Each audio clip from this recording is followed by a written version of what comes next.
আসসালামু আলাইকুম ওরহমতুল্লাহি বারাকাতু। বিসমিল্লাহির রহমানির রহিম।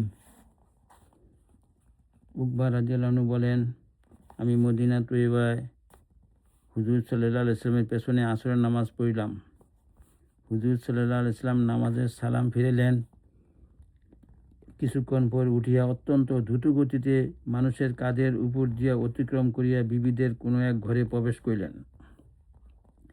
হুজুর সাল্লাল্লাহু আলাইহি ওয়াসাল্লামকে এইভাবে দ্রুত চলিয়া যাইতে দেখিয়া লোকেরা বিচলিত হইল, না জানি কি হইয়া গেল। হুজুর সাল্লাল্লাহু আলাইহি সাল্লাম ঘর হইতে ফিরিয়া আসিয়া লোকদের অস্থিরতা বুঝিতে পারিয়া বলিলেন, একটি স্বর্ণের টুকরার কথা আমার মনে পড়িয়া গিয়াছিল, যাহা ঘরে রহিয়া গিয়াছিল। আমার কাছে অপছন্দনীয় মনে হইল যে কখন মৃত্যু আসিয়া যায় আর উহা থাকিয়া যায়। অতঃপর হাসর ময়দানে উহার জবাবদিহি ও হিসাব আমাকে আটকে রাখে। এই জন্য জলদি উহা বন্টন করিয়া দিবার জন্য বলিয়া আসিলাম। মেশকাত, বুখারী।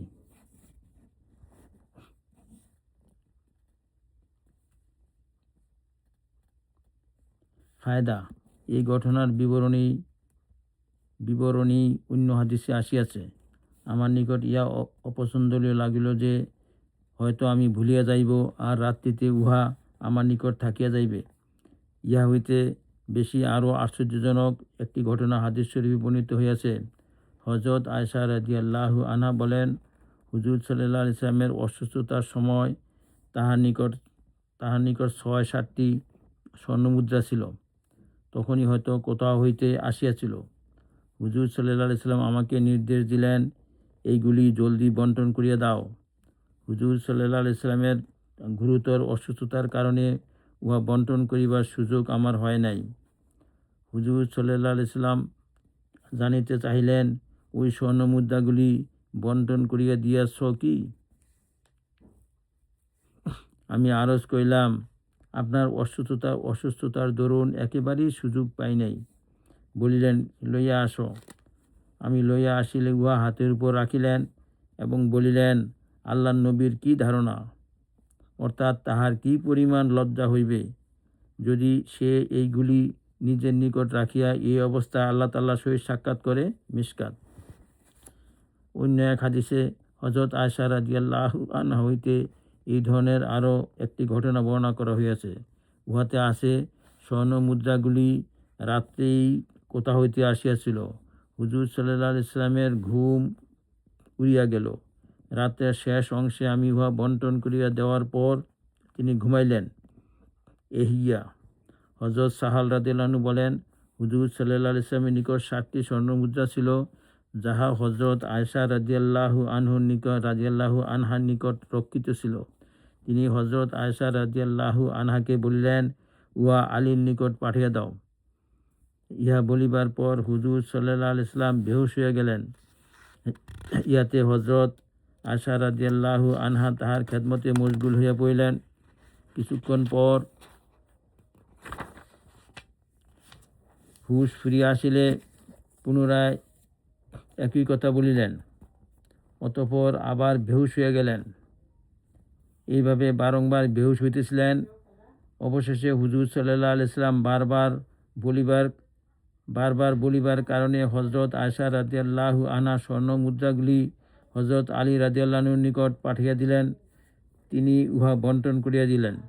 এই ঘটনা দিনের বেলা ঘটিয়াছিল, আর সেই দিন সোমবারের রাত্র ছিল, অর্থাৎ হুজুর সাল্লাল্লাহু আলাইহি ওয়াসাল্লামের জীবনের শেষ রাত্র। অথচ হযরত আয়েশা রাদিয়াল্লাহু আনহার ঘরে সেই রাতে বাতির তৈল পর্যন্ত ছিল না। এক মহিলার নিকট বাতি পাঠিয়া বলিলেন, হুজুর সাল্লাল্লাহু আলাইহি ওয়াসাল্লাম খুবই অসুস্থ, এন্তেকালের সময় নিকটবর্তী। এই বাতিটির মধ্যে ঘি ঢালিয়া দাও, যাহাতে জ্বালাইতে পারি। তারগীব। হযরত উম্মে সালমা রাদিয়াল্লাহু আনহা হইতে এরূপ আরও ঘটনা বর্ণিত আছে। তিনি বলেন, একবার হুজুর সাল্লাল্লাহু আলাইহি ওয়াসাল্লাম আসিলেন। তাহার চেহারা মুবারক বিষণ্ণ ছিল। আমি মনে করিলাম তিনি হয়তো অসুস্থ। আরজ করলাম, ইয়া রাসূলুল্লাহ সাল্লাল্লাহু আলাইহি ওয়াসাল্লাম, আপনার চেহারায় বিষণ্ণ ভাব দেখা যাইতেছে, কি হইয়াছে? তিনি বলিলেন, রাত্রে ৭টি স্বর্ণমুদ্রা আসিয়াছিল, উহা বিছানার এক কোণায় পড়িয়া রহিয়াছে, এখনো বন্টন করা হয় নাই। ইরা কি এহিয়া।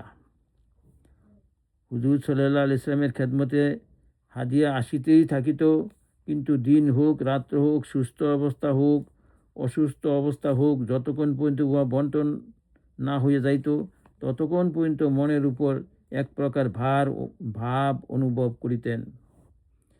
মনের উপর এক প্রকার ভার অনুভব করিতেন। এমনকি নিজের ঘরে গুরুতর অসুস্থ অবস্থায় রাত্রে বাতি জ্বালাইবার জন্য তৈল নাই, কিন্তু 7টি স্বর্ণমুদ্রা থাকা সত্ত্বেও ঘরের প্রয়োজনের কথা না হুজুর সাল্লাল্লাহু আলাইহি ইসলাম মনে আসিল।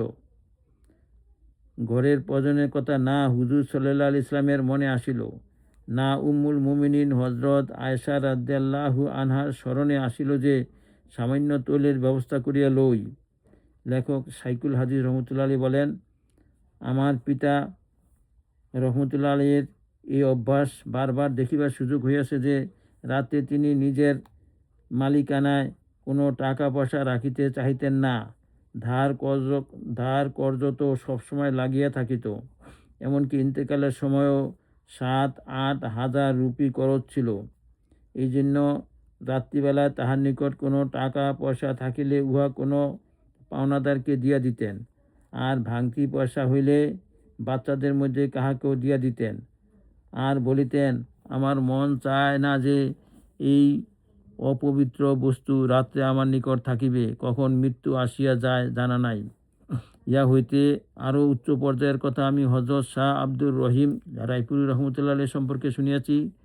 তাহার নিকট হাদিয়া তোহফা অধিক পরিমাণে আসিত, কিন্তু যখন কিছু জমা হইয়া যাইত তখন অত্যন্ত গুরুত্ব সহকারে উহা বিভিন্ন কল্যাণ কাজে বন্টন করিয়া দিতেন।